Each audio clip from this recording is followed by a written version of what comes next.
All right. Good afternoon, everybody. It is 2 minutes after 12. Greetings. I'm Anthony Syracuse, the Director of Community Engagement at the University of Mississippi, and I am delighted to be with you again on Facebook Live for Community Chats. Per usual, I am joined by my distinguished colleagues, Aaron Peiser-Oath and Dr. Jody Holland. And as you all probably know, if you're regular listeners of Community Chats, this is simply an opportunity for us in the Office of Community Engagement to raise up the voices of individuals who are making a difference in the Lafayette Oxford University community. We come to you live every Wednesday and Friday on Facebook. And really, our goal here is to allow these individuals who have been making a positive difference in the community to tell their stories in their own words. Who are they? How did they come to be involved in this important work that they do in the community? What is that important work, and what are their visions for the future? We want to interview you if you're making a positive difference in the LOU community, so be in touch with us. You can send us a direct Facebook message, or you can contact us via email at engaged@olemiss.edu. We're also interested in your nominations for folks who should be interviewed on the show. Community Chats is a joint initiative of our office and Lafayette Oxford Foundation for Tomorrow. If you'd like to learn more about LOFT, you can look back at our first show that we recorded a few weeks ago. Today, we have the honor and the privilege of being joined by Margaret Andrews from Doors of Hope Transitional Ministries. And we are just so delighted, Margaret, to have you on the show today. Welcome. Well, thank you. Thanks for having me. Absolutely. Let's jump right into it. We want to hear from you, and maybe you can get us started by telling us, where did you grow up and what was the path that led you to Lafayette Oxford? Well, I'm a Delta girl. I'm from Greenville, Mississippi. Lived there till I graduated from high school, attended Ole Miss, and then lived most of my life in Memphis until 2008, when my husband, Wayne Andrews, who's the director of the Yoknapatawpha Arts Council, came to Oxford to take that job, and we moved here, and we've been here ever since. Wow, that's super neat. I'm from Memphis as well, so you're speaking to my heart a little bit. Well, Mary Margaret, you guys do so much for the community, and you and Wayne are just so powerful in our whole community. But to get some more context of the organization and your journey, how did you land this position that you're currently in? Well, Doors of Hope is like a second career for me. My first career was in book publishing. I actually worked for a publisher in Nashville. I always worked out of my home and commuted to Nashville probably once a month or so, but we published all of the junior league cookbooks across the country. So it was a really fun job. But in the early 2000s, the book industry changed a lot with online publishing. And I found myself in about 2014 looking for another career. And of course, I was in Oxford trying to figure out what I wanted to do. And I wanted something that would give back to the community that was meaningful at this point in life. My children are raised and gone. So a friend of a friend told me that Doors of Hope was looking for someone, and it's just been a perfect match for me. I've taken my business and marketing skills and been able to apply them to a nonprofit organization. That's great. Very cool. Mary Margaret, for those that may not be familiar with Doors of Hope, will you just tell us a little bit about what you do, what your mission is, and some of the different programs that you're a part of? Sure. We help homeless families, and that's families with minor children or families that are at risk of becoming homeless. We in Lafayette County. So we have two different programs that they can be a part of. One is we have two shelters, they're apartments where we house families for 4 to 6 months while they're in our program. And the second program is what we call housing in place, so that if we can find a family before they're evicted, we can keep them in their affordable home. Because as we know in Oxford, affordable housing is a big issue. And what we do with them is we help them financially, of course, to get get them out of their crisis. But also we work with them on financial literacy, helping them understand, okay, what happened? How did you get here? And what do you need to do in the future to keep from going back to this place? And we not only help them financially, but we also help them with lifestyle skills. For example, we have a grant with Move On Up Mississippi that helps us to supply our families with fresh vegetables from the community market every week, so that we're teaching them how to live on a budget and eat healthy at the same time. So it's just an overall program to help them, better their lives and not go back to where they were. Yeah. It sounds like in some ways, Mary Margaret, y'all take kind of a holistic approach to thinking about family wellness. Housing's a part of that, but then also nutrition and food. And I'm imagining you have to have a pretty robust team to kind of do that. So could you talk with us a little bit about who's on your team and the staff members and volunteers, various people who help make that happen? Sure. We have a social worker, Joe Turner, who's been in social work for 30-something years. I mean, she's very experienced. And she's the one that works with the clients one-on-one. So they have to come in, or right now we're doing it via Zoom or on the phone, for counseling sessions once a week.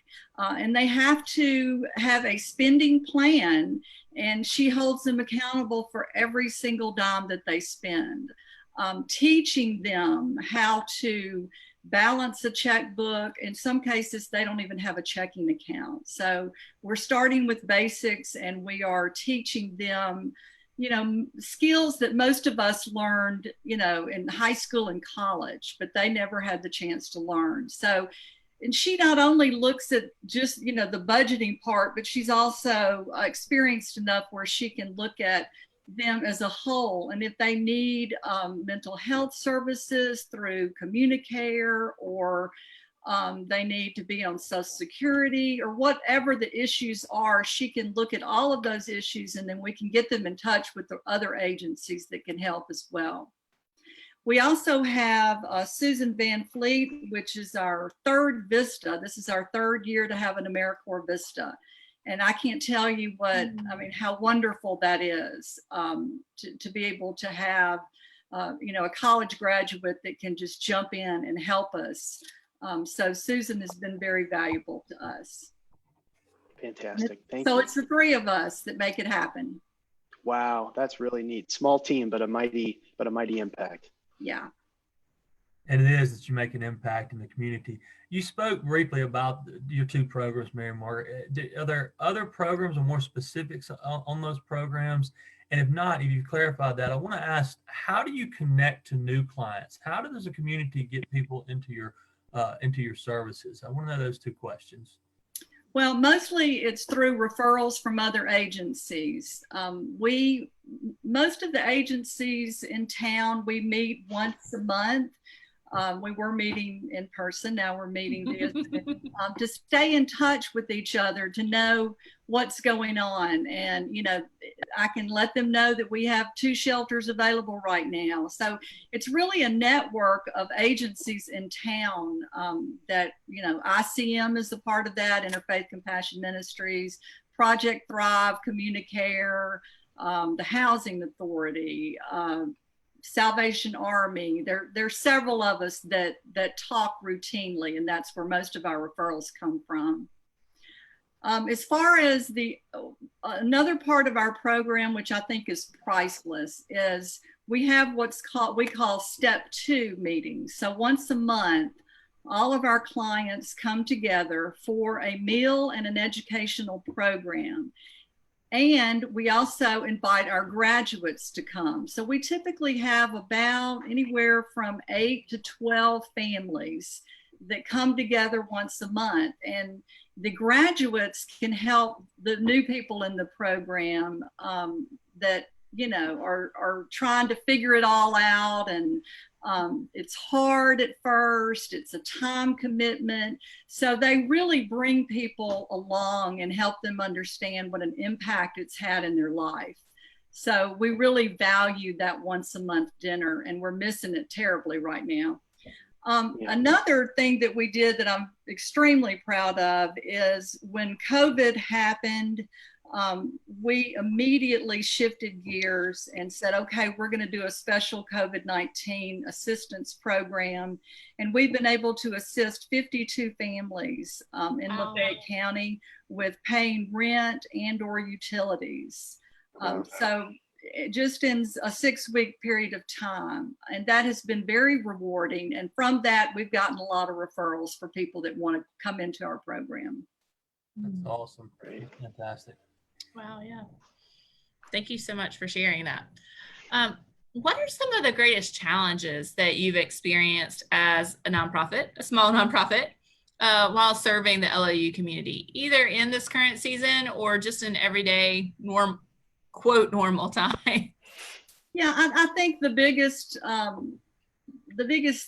challenge that I personally deal with a lot is having to say no, because our mission, what we do is help families with minor children. Unfortunately, there are a lot of single people that are out there that are also struggling. And we have to say no. And we never just say no. We always have a list of other agencies that we can refer them to. But it's hard not to be able to help. There's also people outside of our county that are in dire need as well and don't have a Doors of Hope in their community. So I think saying no is probably the biggest challenge that we have. You know, with nonprofits, we all struggle with finances and funding and fundraising, particularly in this time. Right. It's the future is unsure, and of course, we're totally challenged by that at the moment. Yeah. What are some of the rewards that you've experienced through doing this work, Mary Margaret, either individually, kind of personally, or even as an organization, as a team? It's tough work, but you're motivated to get out of bed and do this important work every day. What are some of those rewards you've seen over time? Well, it's the clients. It's watching someone come in our program, with their head down. They think it's the end of the world. There's no way out. I'll never be able to get out of debt. And just to see the transformation that occurs from them coming in every week and having a plan and working that plan and actually seeing the light at the end of the tunnel. There's one in particular who came in the program, had a 3-year-old, and most of our clients are single moms with children. I would say 98% are. So they feel alone, they feel isolated. And this particular person came into our program. She was trying to work full time, go to school. At that point, she was at Northwest to get a degree in social work. And she was actually working 2 jobs and then raising her child. So, most of our clients are just one car repair away from losing their home. They live on such a tight budget. So just to see her work through her challenges, and now today she's graduating from Ole Miss with a degree in social work. Wow. She's at Bell Rivers, which is a new affordable housing place where at the end of 10 years she may actually be able to purchase that home. So just to see the difference in when she started and where she is now is just awesome. Wow. Yeah, that's great. Thank you, Mary Margaret. Mary Margaret, I mean, you guys are working with individuals who are just they're trying to get ahead. Like you said, there might be some hard times. What if there's somebody in the community that really wants to contribute to the organization? What would you tell them? How can they get involved? What do you need there for that? Well, of course, donations, and that's all on our website at doorsofhopeoxford.org. You can donate via PayPal or Venmo. Also on our website is a list of just household items that would help. When they're in the program, we're teaching them, not to just spend money on things that we can provide them. So we try and get donations for toilet paper, paper towels, cleaning products, shampoo, you know, personal hygiene items. Anything like that can be donated to us, and then we in turn give to the families. Also, we're on Facebook and Instagram. Great. Yeah. Ooh, and we'll be sure to link to that in the comments on our video too. So Mary Margaret, if you have 1 minute to speak to the LOU community, what message would you most like to communicate? We're going to give you a minute. Okay. Well, I just want to say that, you know, Oxford is this beautiful, picturesque, beautiful place that we live in, and we're all honored to be here. But I don't think we realize that there are a lot of people in this community that are in need. You don't see it, and you don't have to know about it unless you want to know about it. But there are people all around us that are struggling, and it feels great to be able to help them. I mean, that's my personal reward, because these are people, these are single moms that just want a better life for their kids, and they need a little help. And that's my plea, is for people to please try and help. Yeah. Mary Margaret, this has been just another inspirational conversation. I continue to be blown away by the work of people in the Lafayette Oxford University community to serve the needs, to create a bright future for every one of our citizens in the area. And you are on the ground doing that every day. And as you mentioned earlier, being able to help those 50 plus families in this moment right here, I know that that has been a real lifeline. So I can't thank you enough for that work that you've been doing and for the inspiration that you provide to other folks in our community. So thank you, and thanks to Doors of Hope for everything. Well, thanks for having me. I appreciate it. Absolutely. And to all of our viewers, we want to thank you as well for tuning in today, and also share a reminder that we're going to have Ms. Ruth Ball, who is organizing U.S. Census efforts in Lafayette County, on the show on Friday.